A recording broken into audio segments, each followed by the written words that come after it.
Bonjour tout le monde, bienvenue. Je suis Cécile Lambourreau de McNeil Europe et aujourd'hui j'ai le plaisir d'accueillir Max Maslow pour ce tout premier webinaire sur Rhino en français. Alors Max est maquettiste CAO spécialisé en joaillerie. À la tête de son entreprise depuis 2009, il allie tradition et modernité pour fournir tout type de services aux professionnels de la joaillerie, que ce soit en CAO, pour le scan, l'impression 3D et bien sûr pour les formations sur Rhino, puisqu'il est formateur agréé et sur des modules dédiés au métier. Alors, au cours de ce webinaire, nous allons suivre Max dans la création d'une bague camée, depuis l'intégration du scan jusqu'à la création de l'empreinte dans le volume, en passant par le remaillage quad et la construction de la forme avec les sub-D. Max nous présentera également quelques modules dédiés à la bijouterie. Alors, n'hésitez surtout pas à utiliser le chat pour poser vos questions. Pour le moment, les microphones et les caméras sont coupés pour éviter que ça fasse, enfin, que les interruptions, mais toutes les questions seront notées et à la fin, on laissera une quinzaine de minutes pour les poser en direct à Max et qu'il puisse nous répondre. Donc, ce webinaire est enregistré et il sera publié sur notre chaîne YouTube et on vous enverra un lien quand il sera publié. Alors, merci d'être là avec nous et merci infiniment, Max, de partager ton expertise avec nous. Voilà, je te laisse la parole. Merci Cécile. Bon, tu m'as déjà bien présenté, du coup, je sais pas trop ce que je vais raconter, mais voilà. En tout cas, je vous souhaite à tous la bienvenue. Je suis hyper content d'être là avec vous et de pouvoir vous présenter un peu ma manière de travailler. Alors, du coup, aujourd'hui, on va avoir un certain nombre de choses. Euh, alors, déjà, je vais essayer de faire fonctionner mon diaporama correctement. Hop,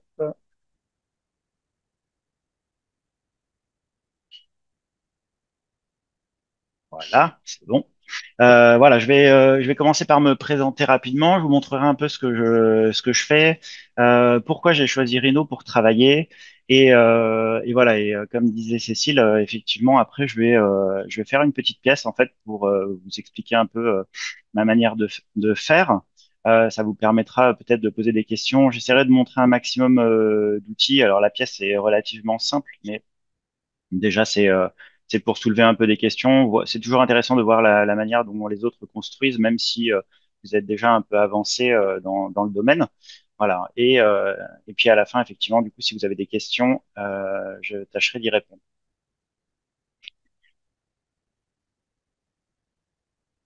Donc, je vais me présenter, voilà, un peu plus en détail. Moi, je suis issu d'une longue lignée de joailliers. Donc, j'ai fait une petite rupture, une petite entorse à la tradition en commençant à travailler en 3D. Moi, voilà, l'informatique, j'aimais bien ça quand j'étais petit. La joaillerie, j'ai baigné dedans, ben, depuis tout jeune, puisque, ben, du coup, voilà, mon père, mon frère, on est tous joailliers, donc je connais bien le métier. Et voilà, comme l'informatique me plaisait, je m'étais dit, voilà, c'est intéressant de pouvoir un peu lier les deux. Je sais pas de quelle manière, parce que quand je vous dis ça, c'était il y a fort fort longtemps, surtout en année informatique.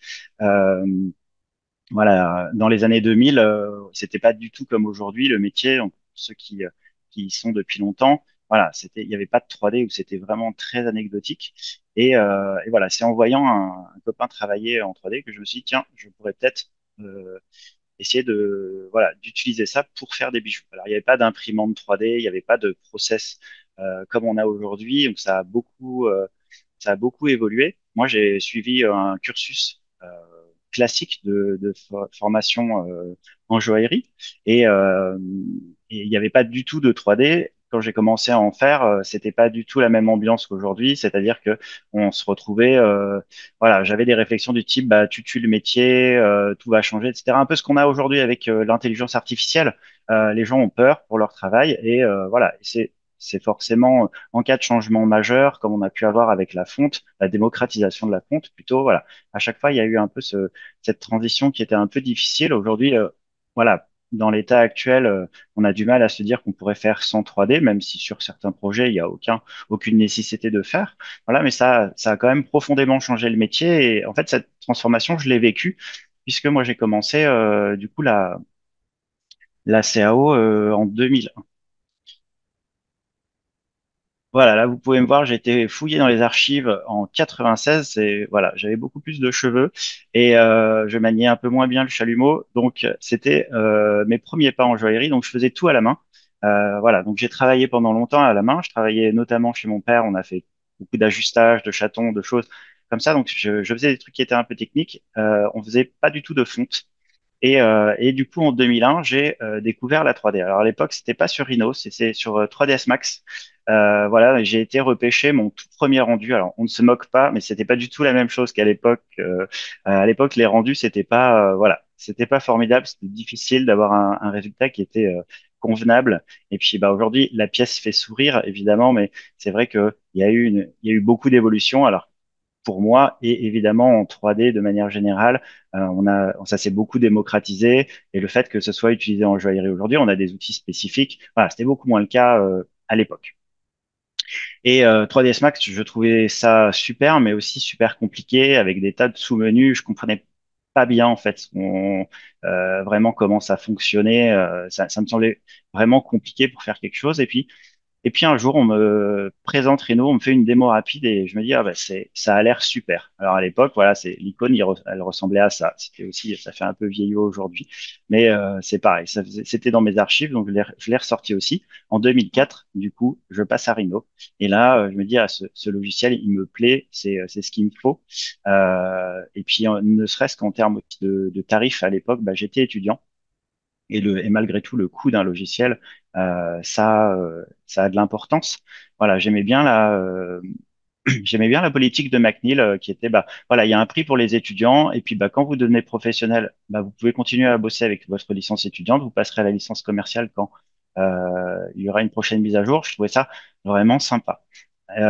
Donc j'ai continué à progresser du coup sur Rhino. J'aimais bien ça et du coup je me suis dit bah tiens si j'allais chez McNeil pour devenir formateur agréé, voilà, ça me permettrait d'avoir un socle de connaissances qui est enfin, qui est un peu mieux, on va dire, que de bricoler par soi-même, parce que j'avais vraiment l'impression que je bricolais trop, que je perdais du temps. Et voilà. Et j'ai fait cette formation qui me permettait de devenir formateur après. Et finalement, bah, j'ai monté mon entreprise en 2009, en fait, juste après la crise, en fait, du coup, là, en joaillerie, on a eu une grosse crise en 2008. Il y avait plus de travail, donc je me suis dit bon bah puisqu'il y a plus de travail, autant commencer à travailler par soi-même. Et j'ai monté mon entreprise en faisant en fait un peu des deux, un peu de CAO et puis un peu de formation. C'était même beaucoup de formation au début. J'avais beaucoup de demandes. Alors c'était pas forcément en joaillerie, c'était dans tout type de domaine. Donc pour moi-même c'était intéressant parce que du coup je rencontrais d'autres personnes. J'ai formé tout un tas de gens pour des profils divers et variés et je trouvais ça intéressant. J'ai toujours gardé en fait cette double casquette et c'est ce qui m'a permis de progresser. Et pareil, après, au fur et à mesure, bah, les formations en joaillerie, elles me permettaient aussi de créer du réseau. Donc c'est intéressant. Donc ça nous ramène à aujourd'hui. Voilà, bah, là, ça fait quand même un petit moment du coup que l'entreprise est créée. Aujourd'hui, ben, la 3D, ça s'est beaucoup démocratisé aussi. Alors, ça veut dire qu'il y a aussi beaucoup de personnes en fait qui en font aujourd'hui, ce qui n'était pas le cas quand j'ai commencé. Voilà, donc c'est bien installé et ça continue. On continue de progresser. Les outils de Rhino progressent ainsi que ceux des autres logiciels 3D. Et, euh, et voilà. Donc pour moi, c'est un c'est vraiment une part du métier que je me suis approprié et voilà et que j'aime beaucoup. Ça a vraiment changé ma façon de travailler puisque je travaillais à la main au départ. Et aujourd'hui, voilà, j'ai vraiment pris le virage bah, complètement puisque je fais quasiment plus de pièces à la main. Je travaille beaucoup plus avec les professionnels. Voilà, et autre date importante, parce qu'on est dans les dates, c'est j'ai fini par rencontrer notre cher Bob McNeil en octobre 2023, voilà, et en fait j'ai pu lui dire ben, que j'étais hyper content de Rhino, et c'était assez, ça a l'air de rien, mais c'est vrai que c'est assez touchant en fait de pouvoir rencontrer une des personnes. Finalement, c'est un peu cette équipe de McNeil, c'est un peu des personnes avec qui je partage un quotidien, puisqu'aujourd'hui quasiment tous les jours, ben, j'allume Rhino, je travaille dessus. Voilà, ça fait partie en fait des personnes qui, d'une certaine manière, m'accompagnent et je trouve ça plutôt sympa de pouvoir les rencontrer. C'était la petite parenthèse. Voilà, donc ça c'est les compétences que j'ai développées en fait au travers de et autour de Rhino. Alors évidemment, il y a la joaillerie. Voilà, je me suis spécialisé aussi sur la formation Rhino. Alors ça a l'air de rien, mais être formateur, c'est aussi formateur également parce que en fait, bah, les attentes des personnes en fait permettent à nous aussi de se poser des questions, de pas rester sur ses acquis. Donc c'est aussi une source de progression que je trouve intéressante et importante. Voilà, le cœur de mon métier, du coup, c'est la conception 3D. Voilà, pour moi, pour d'autres entreprises, pour des grandes maisons. Et voilà, parallèlement à ça, bah, on a développé aussi un peu de scan et d'impression 3D. Ça permet d'étoffer un peu euh, l'offre de service, du coup, puisque aujourd'hui, on travaille quasiment plus qu'avec des professionnels. Voilà, il y a quelques projets que je vous mets ici. Alors, c'est des projets qui ne sont pas soumis à contrat de confidentialité, sinon j'avais fait beaucoup d'autres pièces, mais que malheureusement je ne peux pas vous montrer. Voilà. En fait, de toute façon, sur Rhino, vous allez pouvoir faire tout un tas de pièces. Il n'y a pas vraiment de limite. C'est un logiciel qui est quand même plutôt souple pour ceux qui l'utilisent. Et pour ceux qui le découvrent, moi, c'est oui, forcément un choix que je conseille.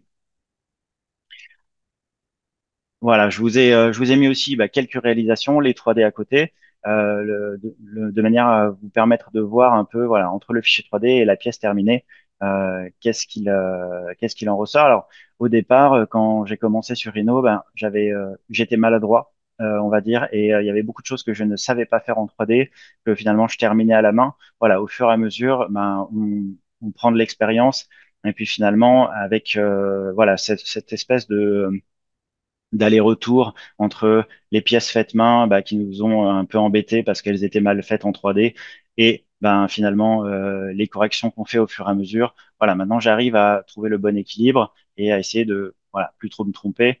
C'est pas toujours évident pour ceux qui utilisent déjà un logiciel 3D ou Rhino. Voilà, c'est pas du tout le même ressenti qu'à la main forcément, mais voilà, c'est pour moi c'est vraiment une aide, c'est un bon outil, c'est un outil qui quand il est utilisé intelligemment permet de faire des choses et de repousser un peu ses limites, les limites de nous, ce qu'on pourrait faire à la main. Voilà, je sais que ça a été assez mal vu et c'est toujours encore un peu le cas.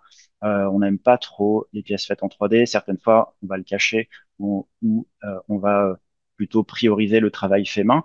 Je pense qu'il y a de la place pour un peu tout type de travaux. Voilà, le tout, c'est de pouvoir travailler en bonne intelligence. Et voilà, moi, cette manière de travailler me convient bien et m'a permis de progresser. Je pense que voilà, pour ceux qui sont intéressés aussi par ce type de projet, c'est vraiment à prendre comme un outil et un outil qui vous aidera à progresser. Alors pourquoi Rhino? Je vais reprendre ce que dit très bien McNeil. En premier lieu, pourquoi Rhino? C'était parce que c'était pas un investissement qui était énorme. Voilà, on est sur un petit prix, on est sur des prix qui sont accessibles et surtout on est sur un logiciel qui est sans abonnement. Je ne le revends pas. C'est en toute franchise que je vous le dis. C'est voilà, moi, c'est vrai que sur sur ce type de logiciel, en fait, bah, du coup que j'utilise beaucoup. Euh, voilà, on a un investissement qui est, on va dire, petit, et du coup, ça, sur les petites structures comme voilà celle que j'avais à l'époque, bah, ça joue beaucoup forcément. Le fait qu'on soit sur un logiciel qui est compatible avec beaucoup d'autres, Rhino, il lit beaucoup de formats en import, en export. En fait, ça me permettait aussi de pouvoir travailler avec d'autres personnes qui étaient sur d'autres logiciels. Aujourd'hui, en joaillerie, on est beaucoup sur Rhino. On est aussi un peu sur SolidWorks, 3Design, notamment. Voilà, ça, les passerelles sont parfois plus compliquées sur d'autres logiciels. Voilà, Rhino, il lit quasi tout, donc ça a aussi un côté qui est quand même plutôt agréable. Et enfin, en termes d'apprentissage aussi, puisque finalement, voilà, en général, quand je donne une formation, elle se déroule sur 4 jours. On peut faire plus, on peut faire moins, mais voilà, c'est quand même beaucoup moins lourd que ce que j'avais, notamment sur 3ds Max, où il y a beaucoup de fonctions, et finalement, bah, on a un apprentissage qui est un peu plus laborieux. Là, on a quand même rapidement des résultats. c'est un logiciel qui est léger aussi. Voilà, si vous l'avez testé, si vous en avez testé d'autres, voilà, moi je travaille sur un poste fixe, j'ai aucun problème, mais même sur un vieil ordinateur qui a 7 ans, en fait, Rhino tourne et il tourne bien. Donc en fait, c'est ça qui est agréable aussi, c'est on n'a pas à racheter des machines hyper onéreuses à chaque fois. Euh, il est toujours léger. Alors c'est par la structure même de Rhino, le fait qu'il travaille en surfacique, mais c'est vrai que c'est aussi pareil, quelque chose à prendre en compte. Voilà. Et enfin, toujours sur le côté surfacique, c'est vrai que il y a la facilité de modélisation. Moi, c'était plus ma logique en fait. Je pense qu'il y a des personnes qui seront plus sensibles à une modélisation qui est faite sur SolidWorks où c'est bien carré, où on a un arbre de construction. Voilà, moi, c'était pas venant de l'artisanat. C'était important en fait de pouvoir bidouiller mes trucs, voilà, les recoudre, les exploser, les recomposer, les étirer. En fait, tout ça, Rhino permet de le faire et il n'est pas du tout rigide dans sa conception. Et pour moi, voilà, toutes ces raisons en fait faisaient que effectivement c'était un choix qui me semblait évident. Voilà, je vais rentrer un peu dans le vif du sujet. Donc j'ai cette bague en fait que je trouvais intéressante parce que elle permettait de voir quelques fonctions de Rhino et notamment des fonctions un peu nouvelles entre guillemets, donc et notamment la subdivision qui a été introduite avec Rhino 7. Pour moi, c'est vraiment une avancée majeure parce que ça permet de faire des formes qu'on pouvait faire beaucoup plus difficilement avant. Alors, on n'est pas encore sur un logiciel où on va faire de la sculpture. Voilà, le camé qui a été importé dans le projet, ça, effectivement, on aurait beaucoup de mal à le refaire sur Rhino, mais voilà, il y a des choses sur lesquelles on va pouvoir se rapprocher et c'est assez proche de ce qu'on pourrait faire en modelage. Par exemple, pour ceux qui travaillent à la main, je trouve ça assez agréable en fait comme manière de dessiner. Alors, euh, du coup, voilà, sur Rhino, si je démarre avec mon maillage, on a un scan. Du coup, on a le scan d'un camé du coup que j'ai scanné précédemment, que je vais importer dans Rhino. Et une des premières choses que je vais devoir faire, c'est venir le replacer correctement. Voilà, il s'est chargé. Vous voyez, on a pas mal de détails. Le fichier est un peu lourd, mais Rhino, il lit bien les fichiers STL. C'est agréable. Du coup, voilà, je vais juste commencer par le replacer correctement.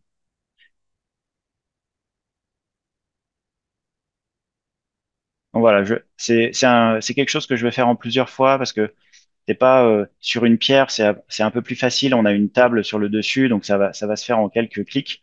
Là, j'ai un peu plus de manip à faire, mais voilà, on va arriver rapidement à quelque chose qui est convenable. Voilà, je pense que je suis pas trop loin du compte. Voilà. Alors, je vais venir le recentrer dans ma vue.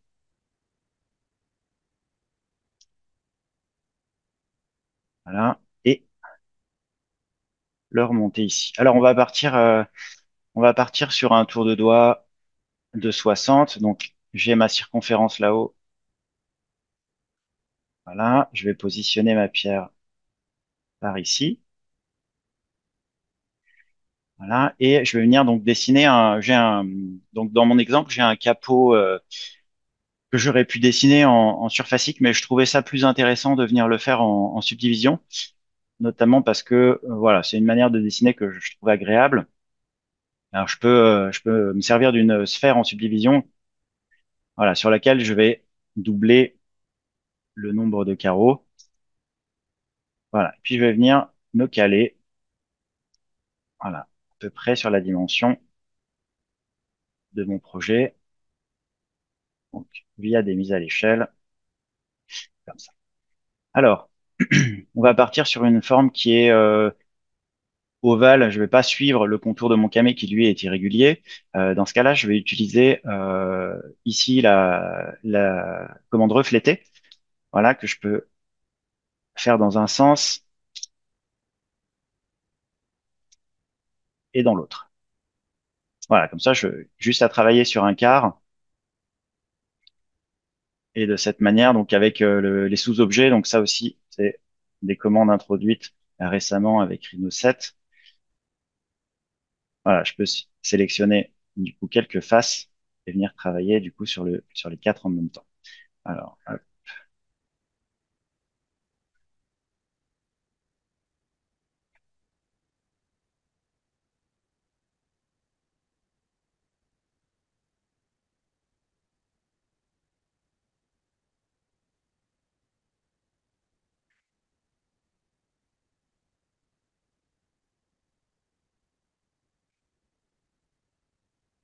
voilà, je vais me mettre au plus proche,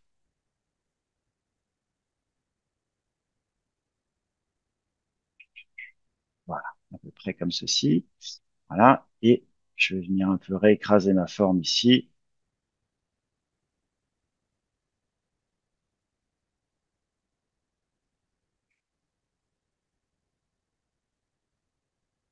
Voilà, pour créer une coque qui est assez proche.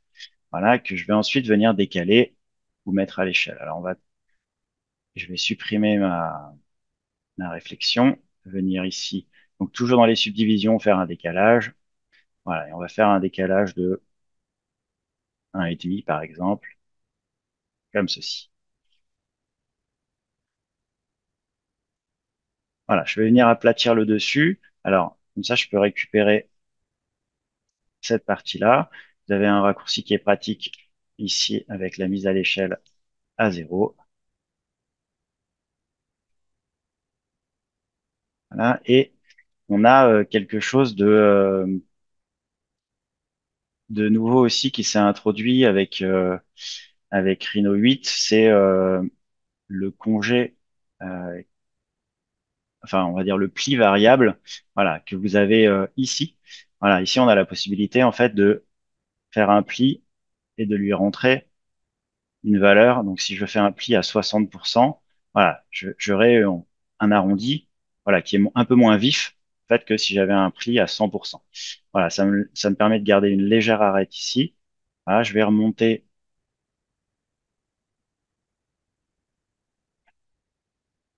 un peu par là, juste réajuster un peu ma forme de manière à pas prendre trop de métal. Voilà, je peux déverrouiller ma pierre et on va remonter un peu l'ensemble comme ceci.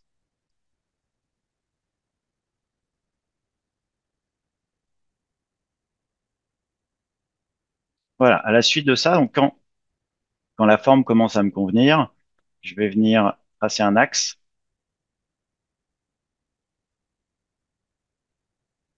Voilà, je vais toujours garder mes formes, mais notamment mes subdivisions, je vais les garder plutôt sur un calque à part. Donc ici, je vais en faire une copie, voilà, que je vais cacher. Et, hop là, pardon, parce que j'ai, voilà, et cet élément-là, en subdivision, je vais le transformer, du coup, en polysurface. Voilà, donc polysurface, on a l'habitude de travailler donc, avec Rhino. Et je vais venir cacher mon scan de manière à pouvoir couper ma forme en deux. Alors, vous pouvez le faire avec le manipulateur. Dans Rhino 8, on a, si vous avez Rhino 8, on a ici le petit tiret. Ça permet de couper, voilà, du coup, un objet en deux. Alors attention à si vous aviez d'autres objets sur le chemin, à pas les couper également. Voilà, donc comme ça, je me retrouve avec mes deux éléments. Je vais éviter la partie du dessus. Donc, pour ça, je vais cacher ma partie basse. Je vais venir récupérer dans mon historique ma subdivision et je vais venir la décaler. Voilà, de l'épaisseur que je veux donner. Alors, on va dire 1,2. Je vais pas effacer l'original. Je vais cacher cette partie-là. Et cet élément-là, je viens le transformer aussi en NURBS. Voilà, de manière à pouvoir ensuite faire une différence booléenne classique ici. Voilà, donc là j'ai une première coque. Voilà, j'ai une coque qui est pleine en dessous. Et je vais m'attaquer à l'empreinte du scan. Alors, on va garder une marge parce que forcément, ben, entre les rétrains de fonte, les impressions, voilà, on peut avoir une petite différence. Si je fais simplement une différence booléenne, même sur maillage entre les deux éléments-là, j'aurais du mal à ajuster. Donc, ce que je vais faire, c'est un décalage. Et ce que j'aime bien faire en général, c'est refaire un remaillage quad de la forme. Donc, le remaillage quad va permettre à Rhino de recalculer une forme à partir euh, du maillage ici pour la transformer notamment en subdivision. Alors, c'est ce que je vais faire et ça va me permettre en fait de garder après finalement de nouveau des NURBS et cet objet-là ne sera pas un maillage, donc il sera toujours facile à modifier si jamais j'ai d'autres modifications ensuite derrière. Donc cet élément-là, je le prends, je vais prendre remaillage quad et ici, vous allez changer le nombre de quadrilatères en fonction de la précision que vous voulez. En général, autour de 2000, c'est pas mal. Après, là, ma pièce est quand même assez détaillée, donc je vais peut-être en faire 4000 de manière à ce que je n'ai pas une trop grosse différence de géométrie entre les deux éléments et je vais le convertir en subdivision. Voilà. Je vais pas supprimer mon objet, je vais juste faire accepter. Donc j'ai un petit temps de calcul qui est là, voilà, qui devrait pas être trop long.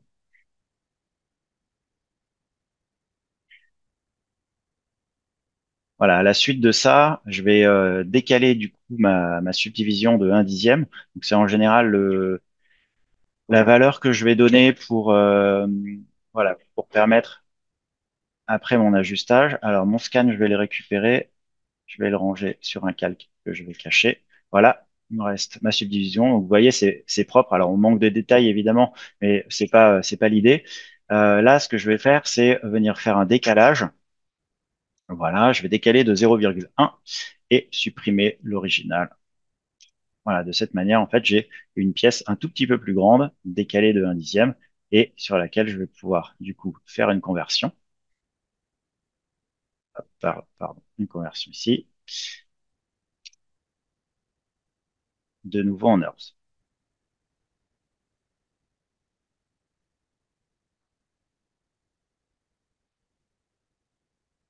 Voilà, à la suite de ça, du coup, je pourrais faire une opération booléenne. Et si jamais j'ai besoin de faire un changement ou d'autres différences booléennes, voilà, ça posera pas de problème puisque j'ai toujours du coup des surfaces. Voilà.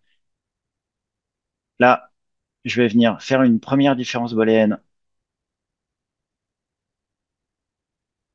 ici avec cet élément-là. Voilà. Et sur la suivante, je vais creuser cette partie-là. Voilà. Je me retrouve avec mon empreinte. Voilà, à l'intérieur, ouais, hop, vous voyez, un petit souci. Je vais repartir en arrière. Hop, et je vais juste faire un petit décalage de la pièce.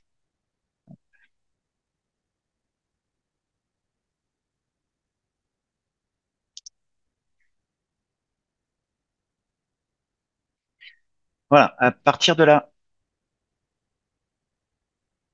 je peux ouvrir le dessous, par exemple. Donc là, je vais partir avec un rectangle arrondi.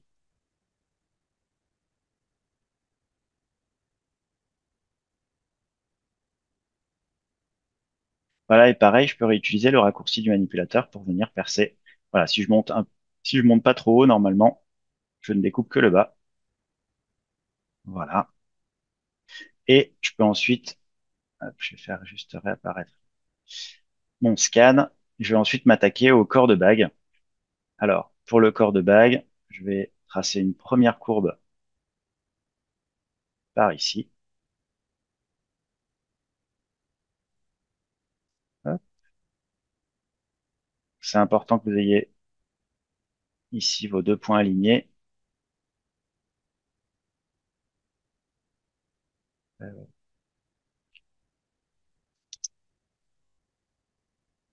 je vais y arriver. Voilà,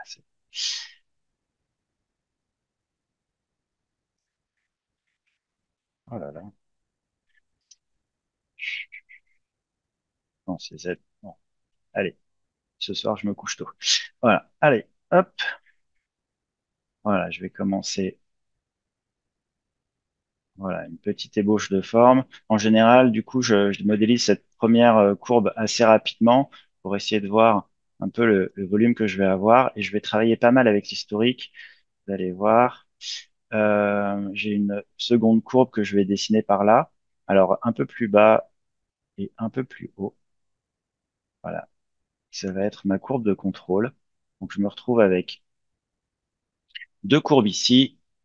Et là, je vais faire une courbe à partir de deux vues entre cette courbe-là et celle-ci. Voilà, de cette manière, donc j'ai une courbe qui est pilotée par cette courbe-là et celle-ci, grâce à l'historique. Du coup, ça me permet de venir, voilà, on va prendre celle-ci. Et voilà, avec peu de points de contrôle, finalement, bah, je peux me déplacer une courbe qui, elle, en a beaucoup. Alors, ça me permet de venir faire, par exemple, un tuyau ici. On va faire diamètre de, un diamètre de 2,5. Voilà. Et je peux venir, du coup,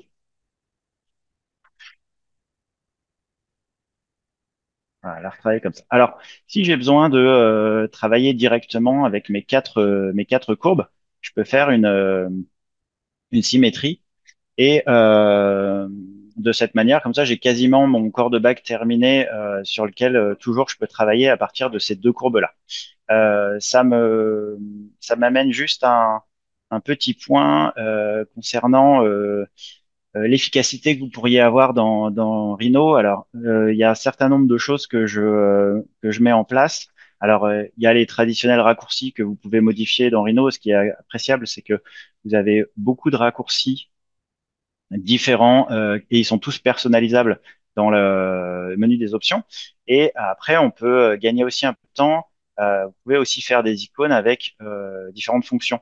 Et notamment, par exemple, ici, nous, ce qui va beaucoup nous servir en joaillerie, parce qu'on va souvent travailler sur un quart de la pièce, souvent la moitié, mais parfois un quart, vous pouvez mettre en place la symétrie quadruple. Voilà, dans Rhino, on peut faire une symétrie dans un sens puis dans l'autre. Mais si vous créez un nouveau bouton, on va pouvoir par exemple, gagner un peu de temps. Voilà, si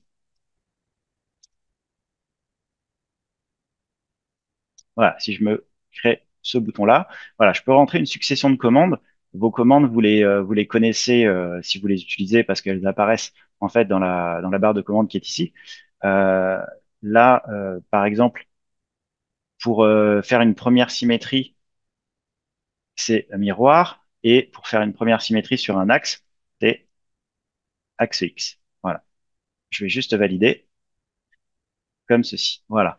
Là, par exemple, si je viens ici et que je clique sur symétrie, voilà, vous voyez, en fait, Mirror apparaît là. Et après, j'ai ici mes options et notamment Axe X.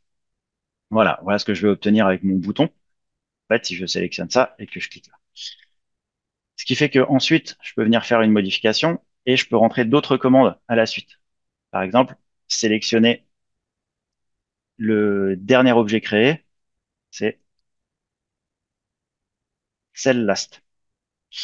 Et je peux lui demander, à partir du dernier objet créé, je vais pouvoir faire de nouveau un miroir, et cette fois-ci sur axe Y. Ce qui fait que si j'appuie sur mon bouton, j'ai une symétrie qui n'est pas encore quadruple, mais bientôt. Du coup, je modifie une dernière fois mon bouton. Voilà. Et ici, je vais pouvoir faire de nouveau un miroir axe X. Voilà. Vous voyez, donc là, j'ai créé un bouton en fait qui me fait gagner un tout petit peu de temps. Alors là, qui m'en a fait perdre beaucoup, mais c'était pour l'explication.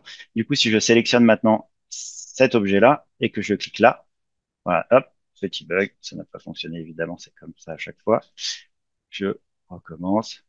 Tac. Alors, qu'est-ce qu'il a pas compris? Oui, c'est parce que j'ai oublié de sélectionner le dernier. Hop, voilà. Voilà, j'ai ma symétrie quadruple. Là, toujours, en fait, ces éléments-là, du coup, sont pilotés toujours par cette courbe-là et cette courbe-là. Ce qui fait que maintenant, je peux un peu mieux me rendre compte de ce que va donner mon volume général. Du coup, en le déplaçant, voilà, je peux venir commencer à faire mes petits essais. de courbure. Dans ce sens-là et dans l'autre.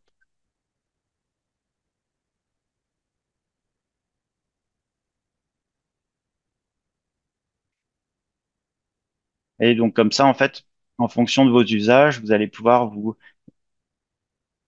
débloquer une petite, développer une petite bibliothèque d'outils, voilà, qui vont vous servir en fonction de la manière dont vous dessinez. Voilà. Ça permet aussi de gagner pas mal de temps. Voilà, donc là j'ai voilà, ma pièce est quasi terminée. Je peux ensuite m'occuper des raccords entre les deux éléments ici. Alors je vais pas forcément pousser trop loin, en fait, pour qu'on ait du temps si vous avez besoin de me poser des questions. Ici, je vais juste terminer avec ma différence booléenne. Voilà, j'ai mes différents éléments. Voilà, je peux ensuite m'occuper de, par exemple, faire mes arrivées de fonte.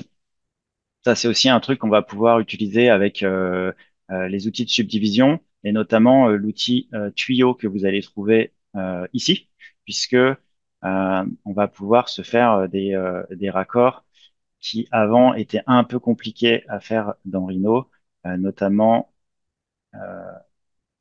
les raccords de différentes courbes. Si par exemple je prends voilà, cette courbe-là, on va en faire une matrice polaire. Voilà, je vais venir la modifier par ici, plus ici. On va la sortir par là, par ici. Voilà. Et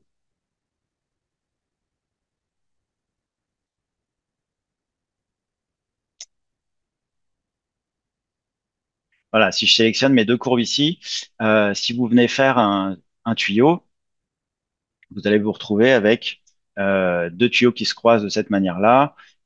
Ensuite, en essayant de faire des congés, c'est toujours un peu compliqué. L'avantage ici de la commande dans les subdivisions de la commande tuyau, c'est que vous allez facilement avoir voilà, quelque chose de beaucoup plus fluide et que vous pouvez modifier aussi un peu plus simplement parce que du coup, si j'ai besoin de faire voilà, des modifs de ce type-là, hop,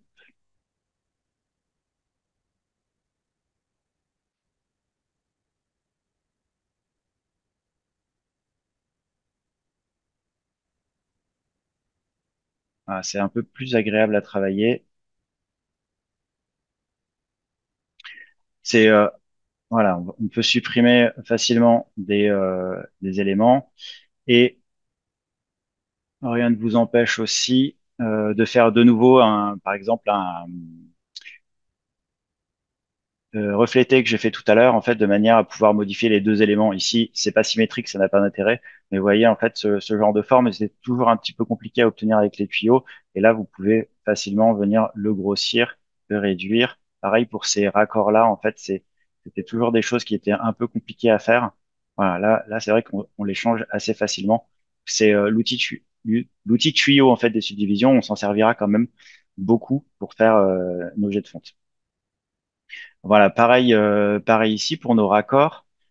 Si je viens faire un raccord par ici,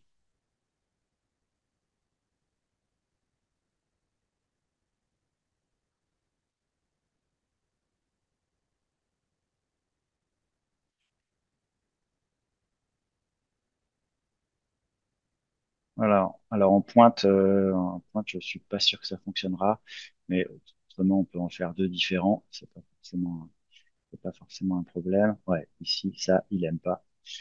Hop, on s'en sort quand même.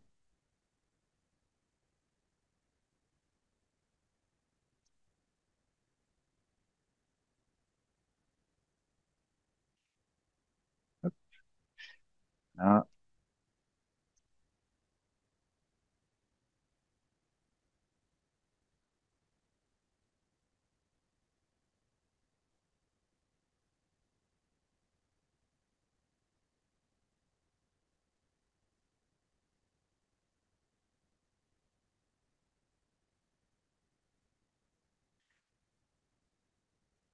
Voilà, donc globalement, voilà à peu près comment je vais travailler. Bon, je vous l'ai fait un peu en accéléré, mais voilà, c'est une méthode de travail que je trouve assez efficace.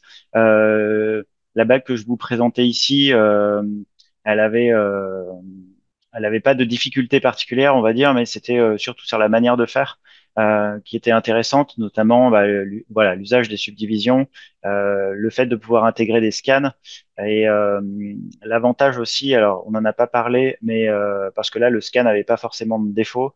euh, on a aussi un nouvel outil dans Rhino 8 qui est intéressant et qu'on retrouve dans les maillages, qui est l'enveloppe maillée.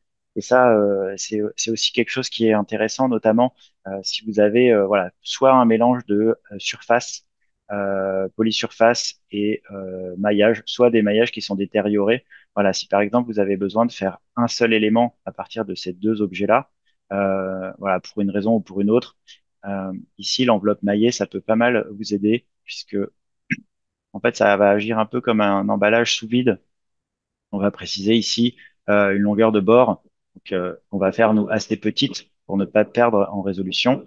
Voilà, et je vais juste lui demander de faire le calcul de manière à ce que vous puissiez voir. Voilà, vous voyez, en fait, on obtient une enveloppe fermée.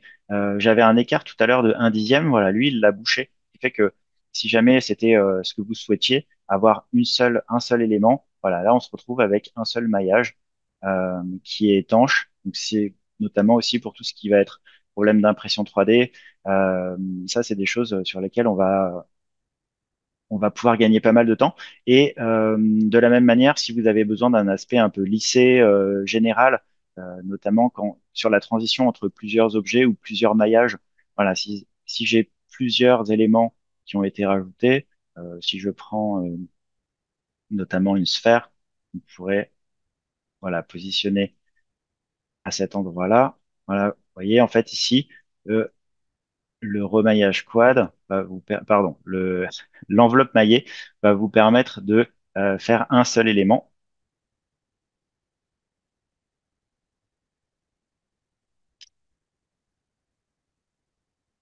avec une transition en fait qui est beaucoup plus douce que les deux éléments unis. Voilà, puisque après, voilà, vous allez pouvoir changer la longueur de bord pour changer les détails et aussi changer les itérations de lissage suivant la transition que vous voulez obtenir. Donc ça aussi, c'est des outils qui sont quand même assez intéressants et qui n'existaient pas il y a quelques années, qui m'auraient fait gagner un peu de temps. Voilà. Donc j'ai fait le tour un peu de ce que je voulais vous montrer. Il y a, euh, il y a quelques plugins aussi dont j'aimerais vous parler rapidement, parce que là, on travaille uniquement sur Rhino. Maintenant, euh, avec des petits plugins, vous pouvez gagner un peu de temps. Alors, on peut quasiment tout faire sans l'aide de plugins extérieurs, suivant ce que vous allez faire. Voilà, il y a différents plugins en fait, qui existent, notamment, par exemple, si, hop, je vais reprendre cet élément-là, partir juste en arrière. Voilà. Si par exemple on a du pavage à faire, voilà, ça en général c'est vraiment la partie un peu compliquée dans Rhino. Ça, c'est vrai que voilà, vous avez un plugin que vous pouvez télécharger gratuitement qui est FreeJewel. Alors il y en a qui sont plus on va dire, plus complet que celui-ci. Par contre, bah, il est gratuit. Donc, c'est vrai que vous pouvez facilement démarrer avec. Et vous avez un système assez intelligent de placement de cercles. Voilà, que vous avez ici. Donc, FreeJewel, vous pourrez les récupérer directement sur Food for Reno. Et ici, voilà, la possibilité de placer des cercles, voilà, de diamètre au choix avec un écart aussi que vous pouvez choisir comme ça facilement. Voilà, ces cercles-là, après, se transforment. Ce sont des cercles, tout simplement des cercles Rhino, et vous pouvez utiliser les vôtres. Et vous pouvez ensuite facilement les transformer en forêt, voilà, pour percer, ou bien en pierre pour présenter à votre client. Voilà, ça c'est un gain de temps qui est appréciable. Vous avez d'autres outils aussi, notamment on a la possibilité de peser des objets, donc ça fonctionne avec des matériaux, puisque là, par exemple, je peux lui mettre une coque en argent et après j'ai un gestionnaire de poids qui permet de me donner ici et le poids et les dimensions de mes pierres. Voilà. Globalement, on a d'autres petits outils après que vous pourrez découvrir et qui font gagner pas mal de temps, notamment des outils pour automatiser les opérations booléennes. Voilà, mais ça, c'est un petit outil qui est bien sympa et qui est à garder dans sa bibliothèque. Après, toujours en joaillerie. Donc là, on a un outil que j'aime particulièrement qui est EasyJewel. Donc c'est un plugin. C'est pas une. Vous allez voir, enfin, vous connaissez peut-être un peu de nom Matrix. Voilà, Matrix change complètement l'interface de Rhino. C'est aussi le cas de CrossGem. Voilà, moi j'aime bien travailler dans Rhino parce que on sait jamais. Voilà, j'ai cette habitude-là. J'ai pas forcément envie de changer l'interface. Voilà, c'est juste une barre d'outils qui vient se greffer et à Rhino et vous avez pas mal de fonctions en fait qui sont intéressantes et qui permettent de, on va dire, euh, optimiser un petit peu l'historique dans Rhino. Alors ceux qui connaissent bien Rhino, voilà, seront contents de voir que ça, c'est possible. Voilà, pouvoir bouger un objet et que la courbe reste dessus, c'est pas possible autrement qu'avec EasyJewel.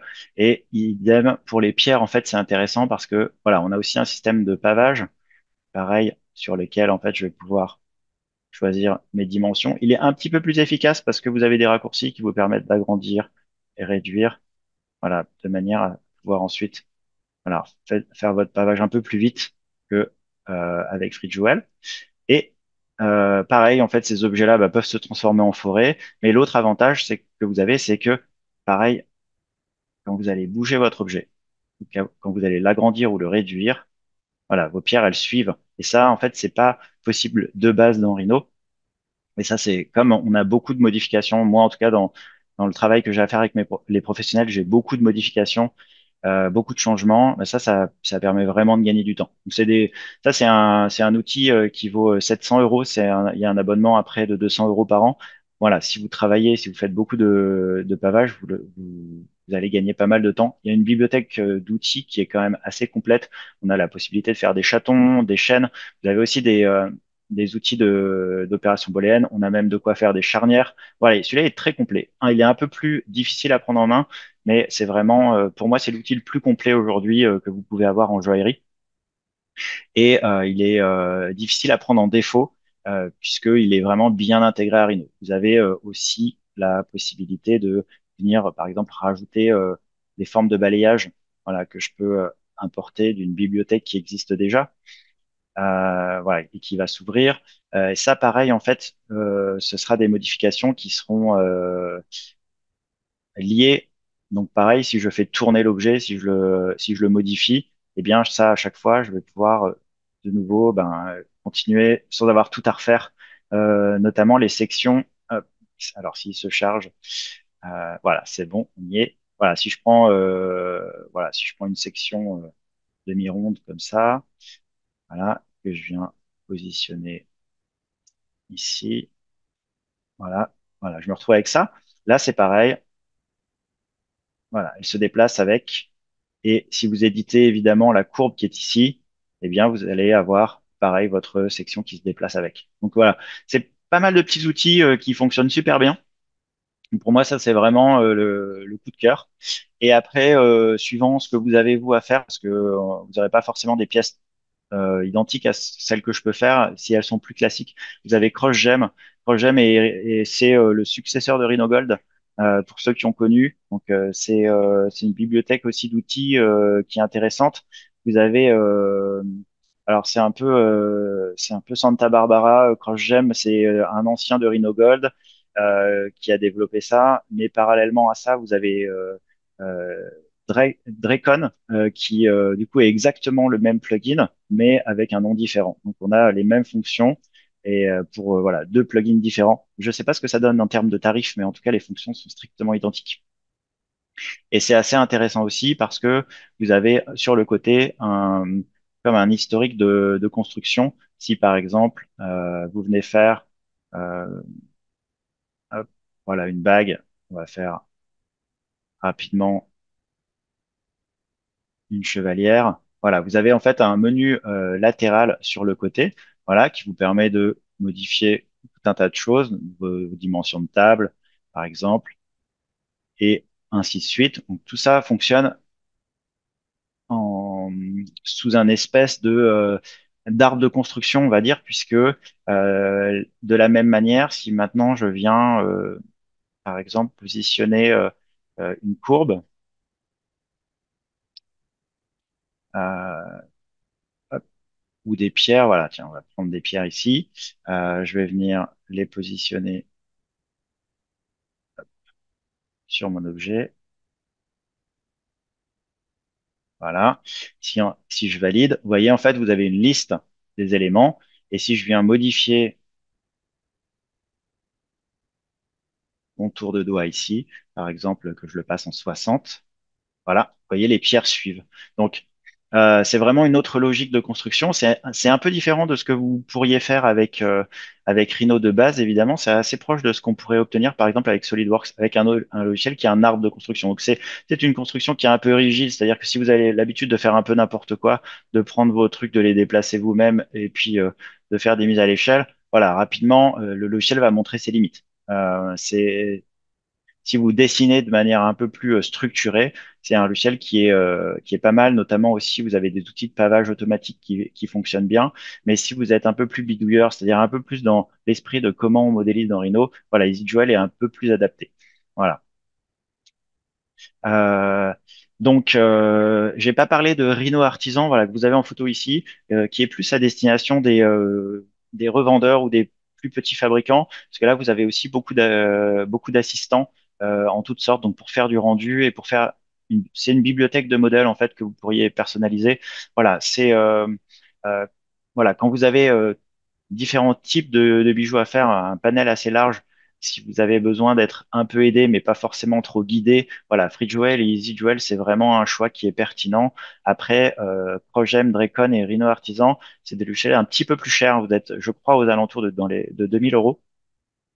Et, euh, et par contre, vous avez pas mal d'assistants. Voilà, vous allez créer des chevalières, des bagues, tout type de motifs, etc., mais de manière beaucoup plus assistée. Voilà, donc à vous de voir après si ces plugins-là peuvent vous servir ou pas. Moi, je m'en sers régulièrement, ça me fait gagner du temps. J'ai les trois premiers et, et pour le coup, voilà, c'est des investissements, certes, mais sur lesquels vous pouvez gagner quand même beaucoup de temps derrière.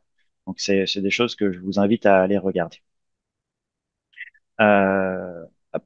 J'essaie de pas trop tarder pour qu'on prenne pas de retard, mais je pense que j'ai fait le tour de ce que j'avais à dire. Je pense que maintenant, Cécile, peut-être que on peut passer aux questions-réponses s'il y en a. Oui, alors merci beaucoup Max pour cette présentation. Très très intéressant. Merci. J'avoue que bon, mes connaissances en bijouterie sont très limitées. Alors j'ai des questions, notamment une où je ne comprends pas ce que je vais lire. J'espère que toi tu vas D'accord. comprendre. Bah, Alors, on va voir. tu as fait des arrives, et le mot arrive existe en bijouterie. Ah, je ne sais pas. Non, Ah, pas à bon. ma connaissance. Alors peut-être que c'était des Ah, arêtes, non, mais c'est peut-être des arrivées. Ah, d'accord, qui s'attachent à la surface courbe du dessus. Plus compliqué à scier après. Et je me demandais s'il était possible de faire des arrivées qui toucheraient la face inférieure de la coque supérieure qui est Ah, plate. oui, alors c'était sur mon projet d'avant, qui va peut-être revenir. Oui, effectivement. Alors, effectivement, on peut tout à fait on peut tout à fait faire les injections de ce côté-là. C'est pas forcément un problème. Après, moi, je trouve que, alors, si effectivement ici c'est plus dur de récupérer la forme, je suis d'accord.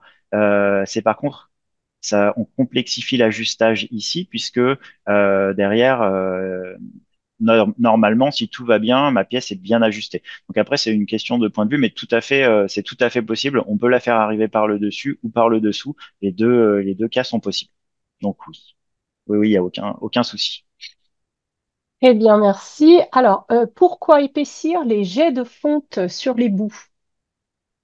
Ah, oui, eh bien, ça m'est régulièrement demandé parce qu'en fait, a priori, ça évite la formation de piqûres à la base à la base du métal. Alors pour toi, Cécile, et pour ceux qui ne savent pas ce qu'est une piqûre, ce n'est pas du tout un vaccin, c'est pour tout ce qui va être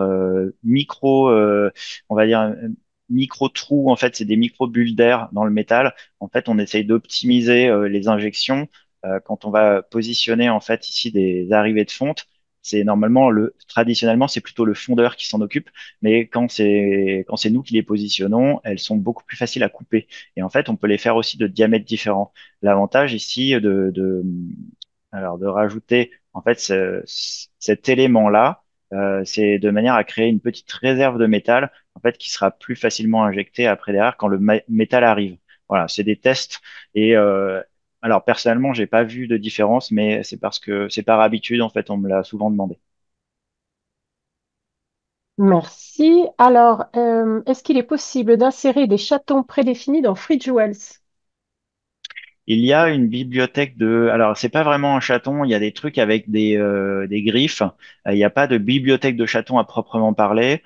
Ça va être plutôt des petits grains en fait qu'on met entre les pierres qui existent. Et le bouton est là. Par contre, euh, si la personne a besoin d'une bibliothèque de chatons, faudra passer soit par l'outil de conception Dizzy Jewel qui est quelque part par là, voilà, qui est ici et qui est assez complet. Lui, il a pas mal on peut faire pas mal de chatons différents. Ou bien dans CrossGem aussi, on a pareil une bibliothèque de chatons qui est ici, voilà, des clos et des chatons à griffes. Voilà, par contre, dans Free Jewel, il n'y en a pas. Est-il possible de changer le tour de doigt d'une bague dans Rhino sans plugin, sans toucher à la proportion du bijou? Oui, c'est beaucoup plus compliqué sur Rhino que par exemple sur CrossGem où en fait on va faire les choses bah là, par exemple, j'ai changé la taille de ma chevalière en 2 clics parce qu'elle est préenregistrée. Après, dessiner cette pièce-là sur CrossGem, c'est beaucoup plus compliqué. Donc en fait, effectivement, là, on va se retrouver embêté. Mais sur ce modèle-là, par exemple, c'est pas forcément compliqué si on a travaillé avec l'historique. Alors là, j'ai coupé mes tuyaux, mais si je viens les recréer, en fait, je peux travailler tout à fait avec cette partie-là, puisque si je déplace en fait les points de ma courbe ici, par exemple, en vue de face, si je viens récupérer mes points et que je fais une échelle 3D, je vais pouvoir finalement de fait décaler mon tuyau et venir le mettre à la taille. Après, c'est quand même relativement rare qu'on ait une bague avec dont le corps est en fait composé de tuyaux. Donc souvent dans la majorité des cas, ça va être plus compliqué. Mais c'est quand même tout à fait possible parce qu'en fait, on a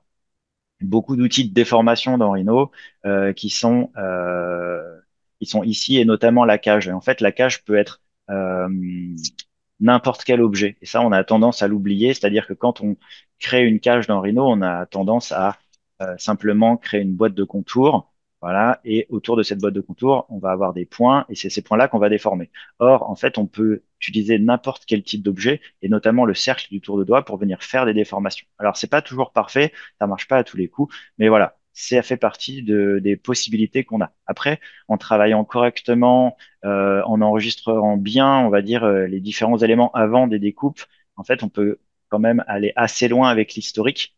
Il y a un certain nombre de modifications qu'on peut faire avec l'historique. Et pour des projets, si on a des déclinaisons de bagues, voilà, qui sont assez importantes, c'est pas idiot de se tourner vers Grasshopper, puisque du coup, ça permettrait euh, on va dire, beaucoup plus facilement modifier le tour de doigt, puisque ça ne serait qu'un paramètre. Eh bien, regarde, la question suivante, c'était quelle est la place de Grasshopper dans ton travail? Alors, dans ce travail-là, il n'y en a pas. Nous, Grasshopper, on l'intègre dans l'entreprise, notamment grâce à, enfin, par petites touches, on va dire. Il y a des projets sur lesquels on va travailler quasiment intégralement avec Grasshopper, mais on a des temps de développement qui sont en général très courts. On a des clients très pressés, et c'est vrai que parfois on sauve des vies, je pense, mais quand on a un peu plus de temps ou des projets qui vraiment sur lesquels on voit qu'il va y avoir une complexité ou beaucoup de modifications, à ce moment-là, on va développer un script. On a une personne en interne qui s'en occupe. Moi, j'ai moins d'affinité avec Grasshopper parce qu'en fait, c'est plus de la programmation. J'ai besoin un peu moi de travailler la matière, on va dire. C'est mon côté artisan.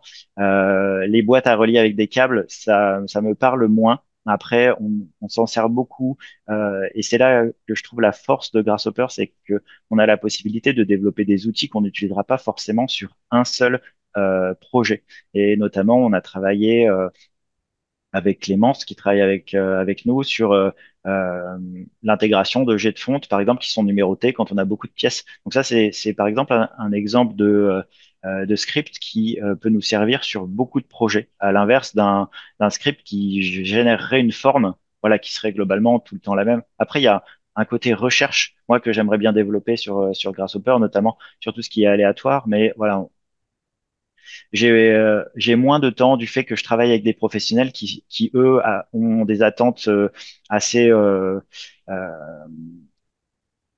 on va dire, un planning un peu serré. Donc, c'est vrai que le temps de recherche pour moi est un peu différent. C'est un super outil, en fait, que j'aimerais bien pouvoir utiliser plus, mais plus pour de la recherche. Et c'est vrai que le temps me manque du fait de mon activité avec les professionnels. Merci. Est-ce que tu connais Grasshopper Gold? Je connais Grasshopper Gold, oui. Effectivement, je n'en ai pas parlé. Globalement, on a aussi pas mal d'outils. Alors, il change un peu l'interface de Rhino, c'est ce que j'aime moins. Par contre, il est aussi pareil, il est gratuit et il y a beaucoup d'outils. Il y a beaucoup d'outils. Les scripts sont de mémoire, les scripts sont ouverts, c'est-à-dire que vous pouvez aller fouiller dedans, voir comment ça a été fait. Donc c'est aussi une bonne alternative, un peu moins simple, on va dire, à prendre en main que FreeJewel par exemple ou EasyJewel parce qu'on n'a pas vraiment une barre d'outils avec des fonctions qui sont, on va dire, intégrées dans Rhino puisque à chaque fois il lance Grasshopper pour lancer un script. Donc c'est parfois un peu plus lourd à l'utilisation, mais c'est une alternative aussi qui est tout à fait valable.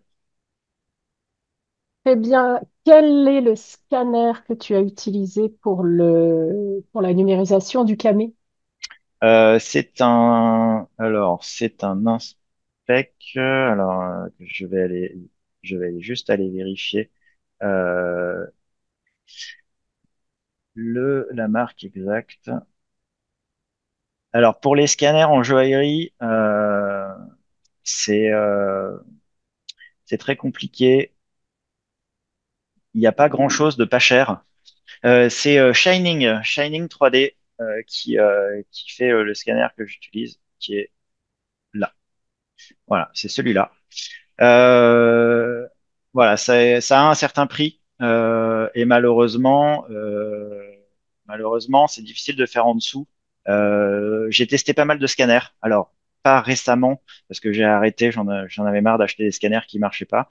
Voilà, pour moi, voilà, c'est au moins 10 000 € pour avoir un résultat qui est correct. Euh, et, euh, et je trouve que voilà, on a un résultat qui est vraiment bien avec celui-là. Je suis assez satisfait. Il y en a d'autres. Avant, il y avait beaucoup de scanners de Solutionix, mais la société a fermé. Donc maintenant, il en reste quelques-uns.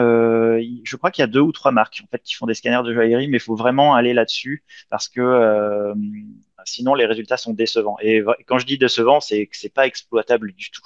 Voilà.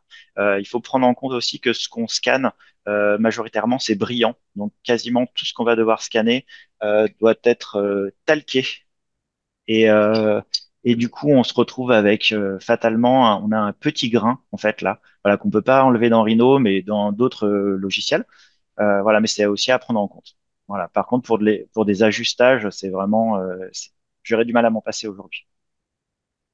Merci beaucoup. Oui, très, très, très intéressant cette étude des scanners. Voilà, je pense que... Ah non, j'ai peut-être une dernière question. Est-il nécessaire de faire les arrivées sur la partie basse de la bague? Les anneaux de tour de doigt ne peuvent pas faire double fonction. Je ne peux pas juste mettre l'arrivée avec la boule nourrice en bas de l'anneau. Je perturbe tout le monde avec mes jets de fonte, je vois. Si, tout à fait. On peut faire une arrivée en bas et puis le corps de bague peut servir de canal. Après, je vais dire, ça dépend de la masse qu'on va avoir. Moi, je préfère multiplier les canaux de manière à être sûr que sur la partie du dessus, on ait bien suffisamment d'arrivées de métal et qu'on puisse avoir du coup une fonte complète. Là, je pense que en l'occurrence, comme on a effectivement les quatre brins, ça pourrait suffire. Mais Voilà, je préfère être prudent. J'ai pas toujours le retour en fait des fontes parce que moi je vais faire la 3D, déposer chez le fondeur, mais après derrière en pratique si tout va bien on ne me dit rien. J'ai souvent un retour quand ça ne va pas, donc c'est pas forcément souvent. Donc voilà, a priori je préfère on va dire être prudent pour pas avoir à refaire. Mais sinon voilà, je pense qu'effectivement on peut s'en passer. Alors, je vais faire juste deux petites dernières questions. Déjà, est-ce que tu pourrais partager le fichier du camé pour pouvoir refaire l'exercice direct? Enfin, voilà, c'est quelqu'un qui demande. Je demanderai au client. Voilà, Je pense pas que ça pose de problème, mais je vais demander. très bien. Et est-ce que tu as déjà essayé Matrix Gold et qu'en penses-tu? Non, je l'ai pas essayé. J'avais Rhino Gold avant et en fait, ce qui s'est passé, c'est que Matrix, je m'en suis jamais vraiment préoccupé parce que c'était un ensemble, ça a toujours été un ensemble de plugins.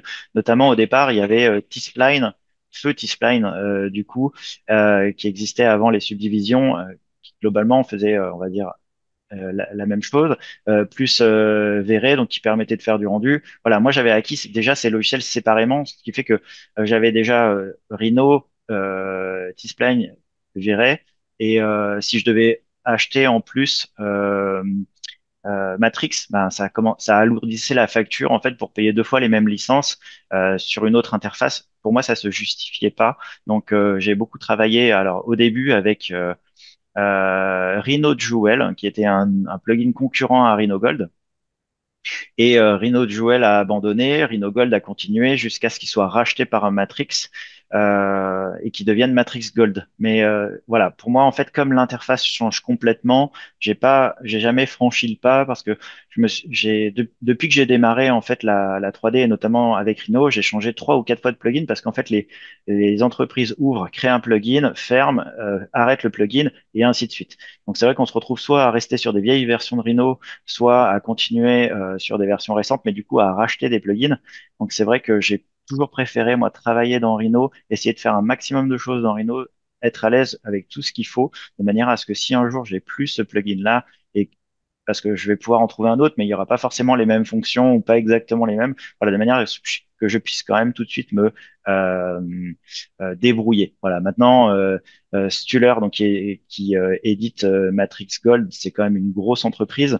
Ça fait des années qu'il développe Matrix et qui est devenu Matrix Gold, mais pour moi, c'est un peu lourd en fait en termes d'interface de devoir tout réapprendre.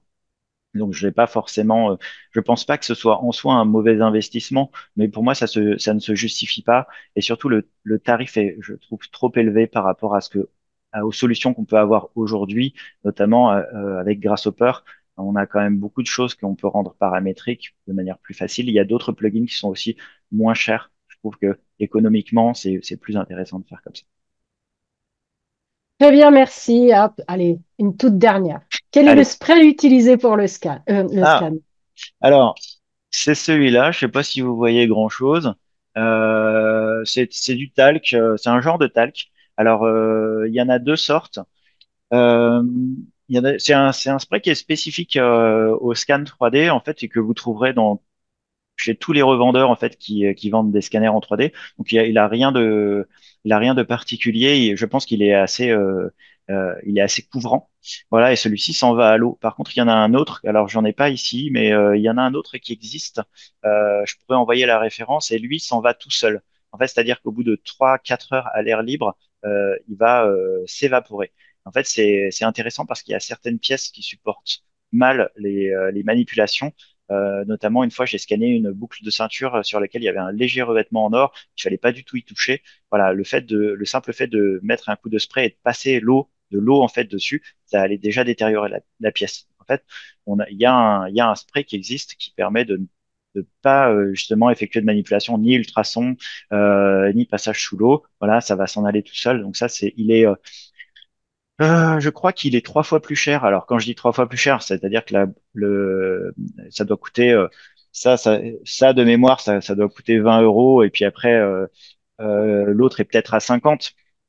Donc, c'est pas non plus des investissements énormes, mais voilà, on peut mixer ces deux-là. En tout cas, il y en a un autre effectivement qui existe et qui s'en va tout seul. Très bien, merci beaucoup. Tout le monde te remercie pour la présentation. C'était vraiment Ben, très intéressant. merci, merci à vous tous. En tout cas, voilà, ben même, enfin, moi-même, je vous remercie de votre intérêt. C'était vraiment une chance de pouvoir partager un peu mon expérience à travers ce webinaire. Et puis, ben voilà, je remercie aussi beaucoup l'équipe de McNeil Europe de m'avoir permis de le faire. Très bien. Eh bien, ma foi, bonne soirée à tout le monde. Merci. Et donc, on vous enverra le lien quand on aura enregistré tout ça. Merci. Merci, au revoir.